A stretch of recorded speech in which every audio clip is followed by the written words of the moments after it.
আমার কথা নয়, ভাইয়েরা মনোযোগ দেন। আল্লাহ তাআলা আয়াত নাজিল করলেন, ইন্নাকা লা তাহদি মান আহবাবতা ওয়ালাকিন্নাল্লাহা ইয়াহদি মান ইয়াশা ওয়া হুয়া আ'লামু বিল মুহতাদিন।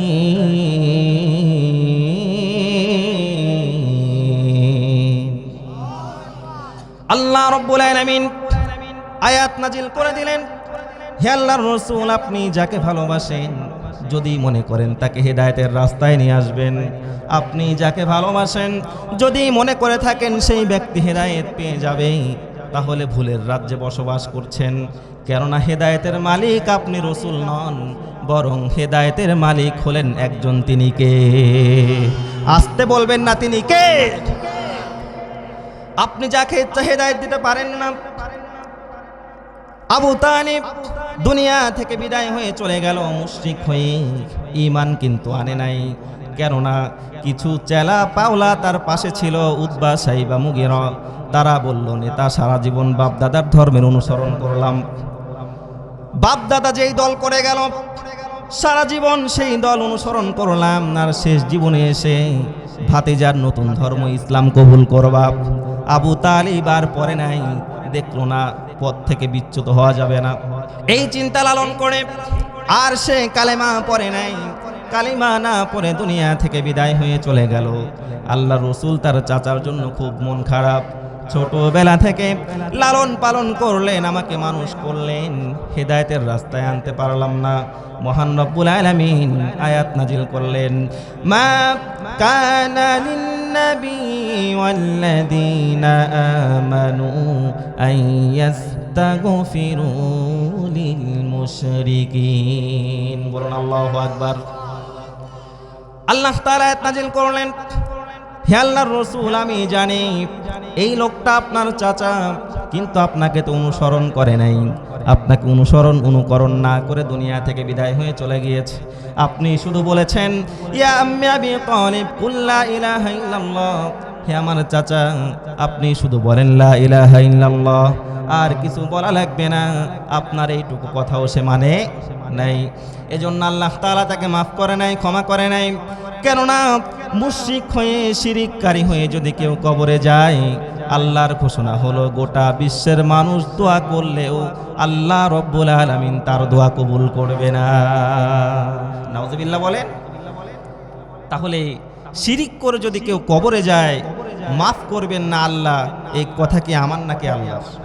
আসতে বলেন, প্রমাণ কথায় আল্লাহ তাআলা বলছেন, ইন্নাল্লাহা লা ইয়াগফিরু আন ইউশরাকা বিহি ওয়া ইয়াগফিরু মা দুনা যালিকা লিমান ইয়াশা।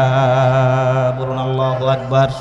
আল্লাহ তাআলা বলছেন, ইন্নাল্লাহা, নিশ্চয় আল্লাহ তাআলা, লা ইয়াগফির, কখনো মাফ করবেন না, ক্ষমা করবেন না, আন ইউশরাকা বিহি, কোনো ব্যক্তি যদি আল্লাহর সঙ্গে শিরিক করে ফেলে, ওয়া ইয়াগফিরু মা দুনা যালিকা লিমান ইয়াশা। তবে বান্দা শোনো, আশাহত হইও না, যদি শিরিক না করে অন্য কোনো গুনাহ করো, আল্লাহ চাইলে মাফ করতে পারেন, তবে শিরিক করে কবরে শোনা আল্লাহ তাআলা মাফ করবে না। তাহলে শিরিক করে কি কবরে যাওয়া যাবে? আমার ভাইয়েরা, শুধু তাই নয়, শিরিককারীর জন্য আল্লাহ নিজে জান্নাতকে হারাম করে দিয়েছেন, আমার কথা নয়। আমার ভাইয়েরা, আল্লাহ তাআলা বলছেন, ওয়া মান ইউশরিক বিল্লাহি ফাকাদ হারামাল্লাহু আলাইহিল জান্নাহ ওয়া মাওয়াহুন নার ওয়া মা লিয-যালিমিনা মিন আনসার।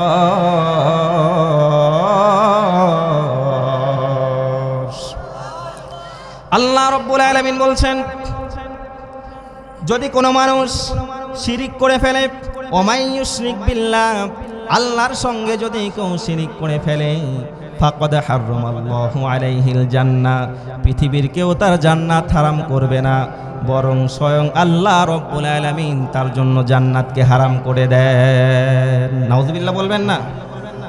মনোযোগ আপনাদের আছে নাকি গেছে? আছে, আছে তো আছে।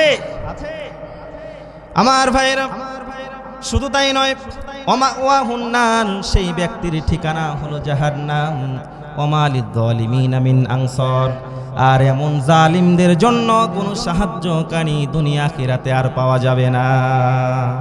তাহলে যারা শিরিক করে কবরে যাবে তাদের সাহায্যকারী আর পৃথিবীর কেউ আদৌ হতে পারবে? তাহলে শিরিক করে যদি কেউ কবরে যায় সাহায্যকারী পাওয়া যাবে না, এরও তো একটা প্রমাণ দরকার নাকি বলেন? তাহলে শোনেন, হাদিস থেকে বলছি, ইব্রাহিম আলাইহিস সালাতু ওয়াস সালামের নাম নিশ্চয়ই শুনেছেন। আমাদের জাতির পিতার নাম কি? ইব্রাহিম আলাইহিস সালাতু ওয়াস সালাম। আল্লাহ কোরআনে বলেছেন, মিল্লাতা আবিকুম ইব্রাহিম হুয়া সাম্মাকুমুল মুসলিমিন। আমাদের জাতির পিতা ইব্রাহিম আলাইহিস সালাতু ওয়াস সালাম ঘোষণা দিয়েছেন কে?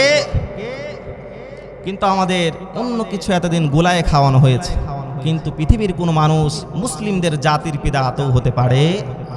আমার ভাইয়েরা, ইব্রাহিম আলাইহিস সালাতু ওয়াস সালাম অন্যতম একজন আল্লাহর পয়গম্বর, কিন্তু তার বাবা কিন্তু মুশরিক ছিল, ঈমান আনে নাই।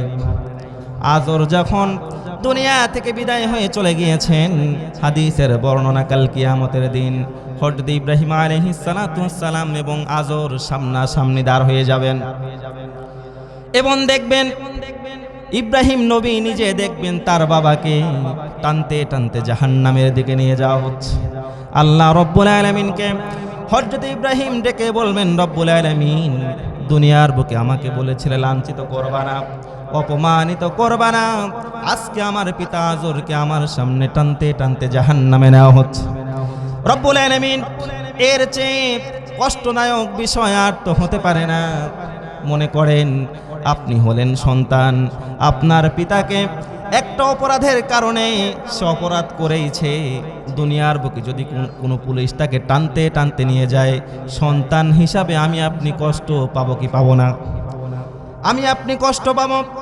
সেই রকম ভাবে ইব্রাহিম আলাইহিস সালাতু ওয়াস সালাম কাল কিয়ামতের দিন, যেই দিন আল্লাহ রব্বুল আলামিনের সামনে হাজির হয়ে যাবে সকল মানুষ, বিচার কার্য ফয়সালা হওয়ার পর টানতে টানতে জাহান্নামের দিকে নেওয়া হবে। হযরত ইব্রাহিম আলাইহিস সালাতু ওয়াস সালাম আল্লাহকে ডেকে বলবেন, রব্বুল আলামিন, তুমি আমার বাবাকে মাফ করে দাও, ক্ষমা করে দাও। আল্লাহ, আমার দিকে চেয়ে হলেও আমার বাবাকে তুমি মাফ করে দাও। আল্লাহ রব্বুল আলামিন বলবেন, ইব্রাহিম রে একটু উপরের দিকে তাকাও। তিনি একটু উপরের দিকে তাকাবেন, আবার বলবেন নিচের দিকে তাকাও, আবার নিচের দিকে তাকাবেন। যেই মাত্র নিচের দিকে তাকাবেন, তাকানোর পর দেখবেন তার পিতা আজরের জায়গায় আর আজর নাই, একটা রক্ত মাখা গলায় শিকলবদ্ধ একটা শূকর দাঁড়িয়ে আছে। নাউজুবিল্লাহ বলবেন না? দেখেন, শিরিক করে কবরে গিয়েছে, মুশরিক হয়ে কবরে গিয়েছে। ইব্রাহিম নবী দোয়া করেছেন, আল্লাহ তাআলা এই জন্যই বলছেন, ওমা লিয-যালিমিনা মিন আনসার, কোনো সাহায্যকারী এদের জন্য কিয়ামতের দিনও পাওয়া যাবে। দেখেন, আল্লাহ বললেন নিচের দিকে তাকাও, তাকিয়ে দেখেন তার পিতা আজরের জায়গায় একটা রক্তমাখা শূকর দাঁড়িয়ে আছে। এরপরে তার সামনেই রক্তমাখা শূকরকে টানতে টানতে জাহান্নামে নেওয়া হবে। যেহেতু তার পিতার ওই জায়গায় নাই, তখন আর ইব্রাহিম নবীর কষ্ট হবে না।